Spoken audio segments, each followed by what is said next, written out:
Pemirsa, ya kalau Anda lihat di IG story saya yang minggu lalu itu nih. Halo teman-teman pilot drone di seluruh Indonesia, saya hanya ingin menyampaikan bahwa ya memang kita semua tahu ya saat ini semua sedang saling bahu-membahu meredam penyebaran virus corona. Oleh karena itu bagi kalian yang masih ingin menerbangkan drone silahkan, boleh, tapi dengan catatan kalau kalian itu kan kelihatan banget ya, saya pucat terus pakai jaket, kayak orang sakit. Memang saat itu badan saya tuh, waduh, gak karuan dan saya dinyatakan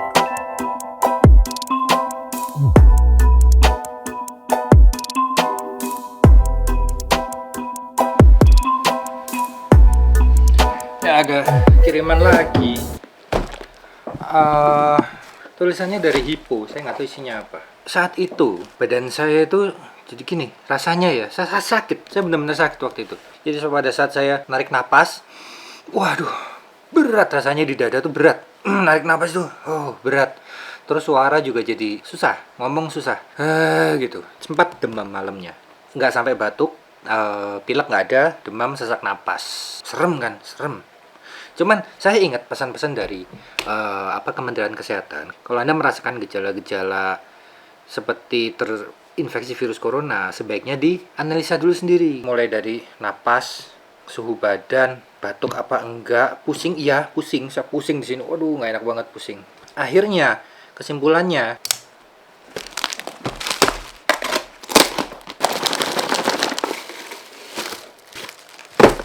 wah, dapat ini 2 JT.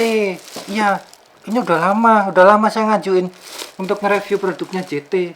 Oke, JT terima kasih, saya akan review dua-duanya ini ya, Bluetooth headset. Nah, maka saya mulai mengisolasi diri. Jadi jangan sampai saya ini sakit, pasti sakit, cuman nggak tahu sakit apa. Tapi saya nggak mau menulari orang dan saya harus makan. Iya kan, saya kan harus cari makan. Makan pagi, makan siang, makan malam gimana? Nah, otomatis berarti saya harus keluar dari rumah. Kalau saya keluar dari rumah artinya saya harus menggunakan masker supaya kalaupun saya hanya flu biasa, itu pun tidak menulari orang. Salahnya sekarang, di mana yang jual masker saya nggak tahu.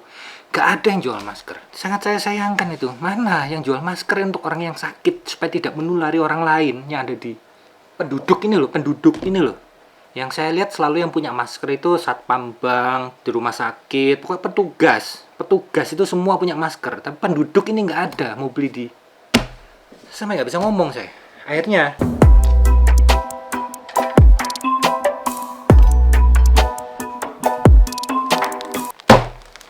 saya harus ngakal sendiri. Ya gimana lagi? Nggak mau nularin orang lain dong. Jadi saya bikin masker dari tisu. Ini selalu ada di dapur soalnya. Dan ya ini belum saya buka. Yang kemarin sudah habis. Ya karena segulung, bayangin segulung gini loh bisa habis seminggu. Ya karena saya butuh makan. Saya kalau nggak makan mati. Gimana coba? Ya kalau makan harus keluar dari rumah. Dan ketemu sama penjual, sama orang. Saya bikin masker darurat. Ini juga saya taunya dari YouTube. Punyanya orang mana gitu. Cuman saya tambahin. Jadi saya bikin gini. Tisu dapur ini istilahnya. Tebel, dia tebel. Ini karena saya double 3 saya biasanya kalau bikin. 1 2 3. Saya lipat 3 gini. Ya ini masalahnya penderita nggak bisa punya masker untuk tidak menulari orang. Terus ini masih banyak yang jual, masih banyak. Saya lipat, saya bikin pilin-pilin gitu supaya kayak masker, supaya bisa sesuai bentuknya dengan bentuk muka. Ya udah gimana lagi, darurat. Anda mau bilang, oh maskernya percuma itu mas, nggak mau nih syarat, itu masih bisa gini. Terserah. Yang penting saya butuh saat itu. Gak ada yang jual. Kalau Anda yang protes dengan bikinan saya, kenapa nggak nyedain supaya saya bisa beli? Ini saya sisipkan karena ini tisu basah. Saya sisipkan, saya tuh bingung taruh di mana. Tapi ini juga nggak langsung nyentuh kulit. Maka saya taruh di tengah-tengahnya sini. Ya mau gimana lagi? Ya saya taruh di tengah-tengahnya sini. Gitu. Dan ikut dilipat di dalam sini.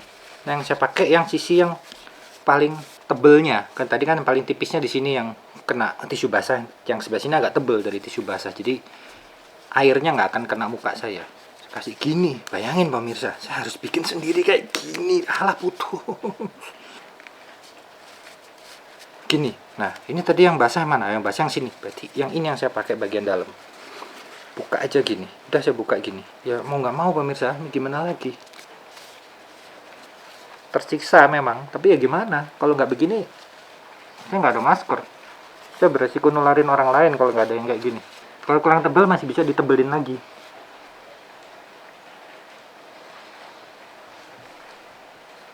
Gitu. Jadi saya selama seminggu itu pakai masker bikinan sendiri kayak gini.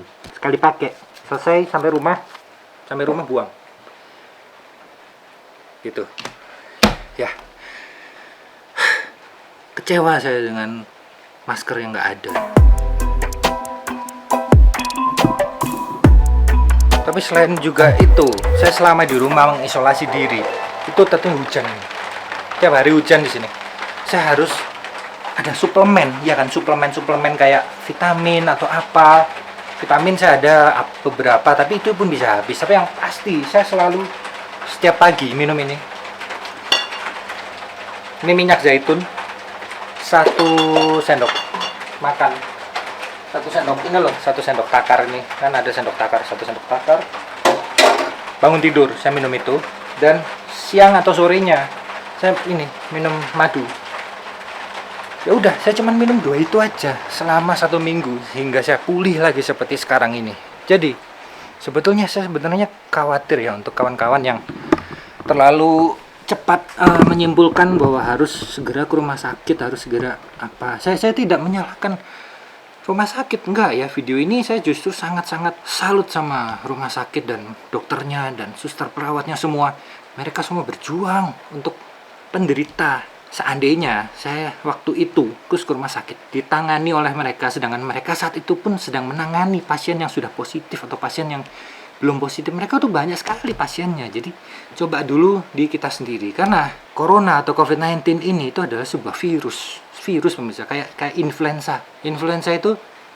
Kalau badan kita sakit ya, kemudian kita istirahat yang banyak, minum yang banyak, tidur yang banyak, terus makan makanan bergizi, sembuh. Nggak ada virus, nggak ada obatnya, ada hanya untuk naikin imun badan aja. Nah, untuk naikin imun badan saya minum itu tadi, madu sama minyak zaitun setiap hari. Terus juga ya sejak saya sakit itu pun saya gerak terus ya, karena saya di rumah, jadi saya masih bisa gerak sana, masih bisa gerak ke sini, masih bisa nyiram tanaman, masih bisa aktivitas sehari-hari, masih bisa bikin video mungkin.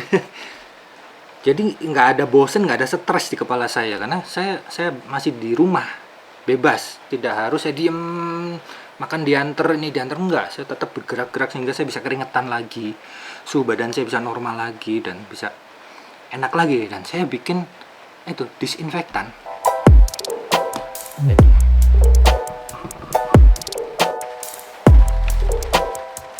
Ini saya bikinnya dari Baiklin, udah nggak ada yang jual, udah ada yang borong, habis tinggal Proclean, tapi sama-sama pemutih. Saya campur ini isinya 200 ml. Ini separuh botol untuk 1 liter dia. Ini kapasitasnya 1 liter. Jadi saya pakai setengah botol untuk 1 botol ini. Gitu, dan saya semprotin kemana aja.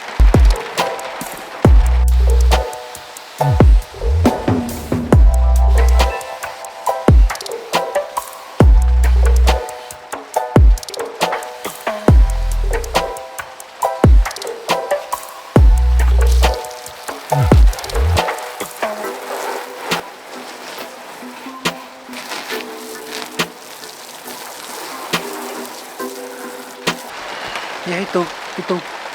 Jadi sangat penting pemirsa, pegangan pintu mobil, pegangan pintu pagar, pegangan gas-gasannya motor itu disemprot pakai disinfektan. Tapi setelah disemprot tunggu sebentar, bilas pakai air biar turun itunya, disinfektannya bersama virusnya juga gitu.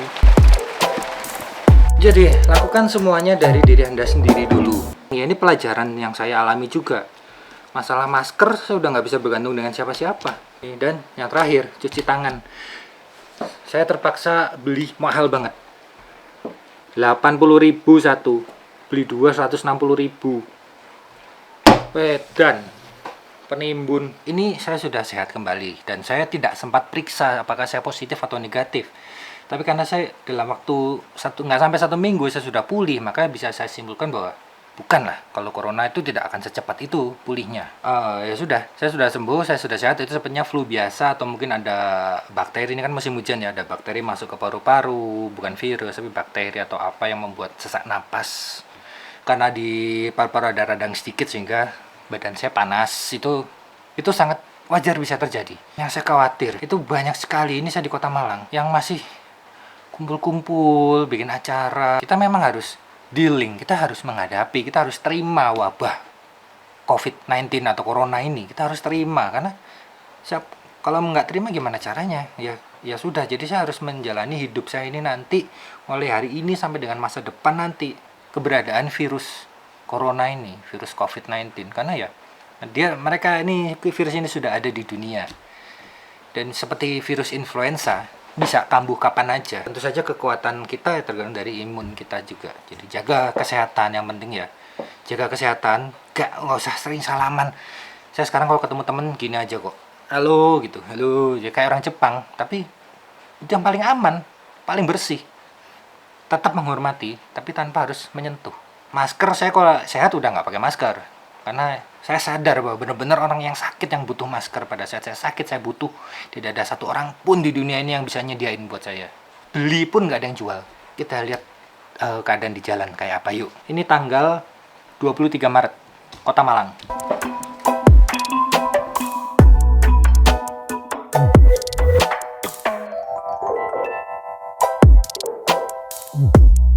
Semuanya tutup. Taman hiburan tutup. Kalau tempat laundry saya tutup juga. Rumah makan tutup. Ini saya mau lihat ke tempat yang biasanya paling rame, paling padat di Kota Malang. Saat ini kayak apa suasananya?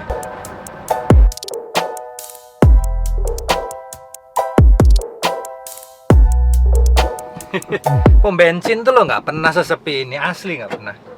Rame biasanya. Kita sudah sampai di wilayah yang setiap hari, apalagi jam segini nih, rame. Tuh lihat.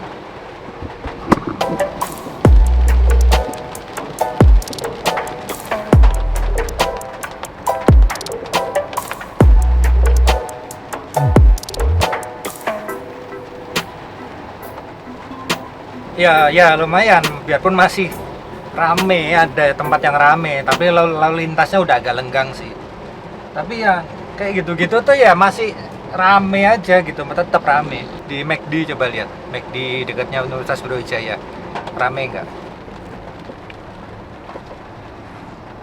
Sepi pemirsa, sepi, McD sepi. Biasanya full setiap hari, setiap saat 24 jam. Satu tempat lagi.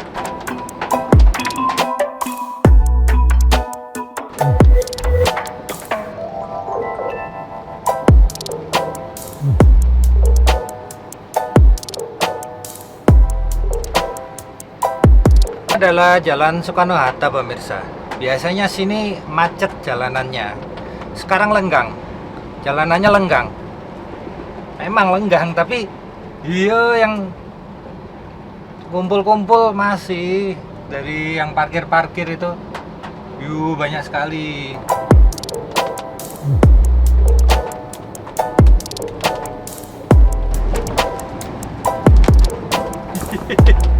Jarang-jarang loh saya di Soekarno-Hatta jam segini bisa kecepatan sampai 70-80, jarang. Kecuali kalau hari raya baru bisa kenceng di sini. Ya lenggang sih jalanannya.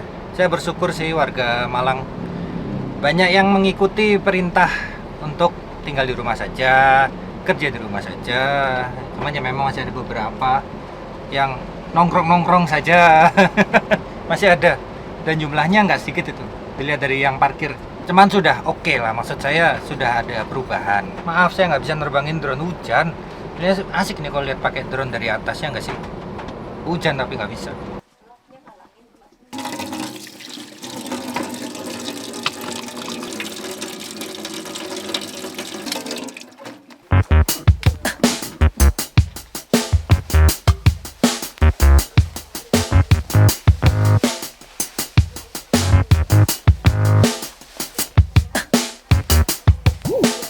Nasibnya punya adik, buka rental kostum.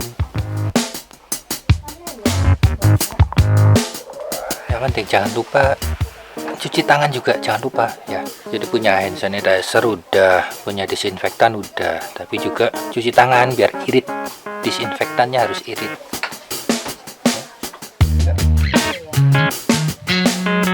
Ini bisa dicopot.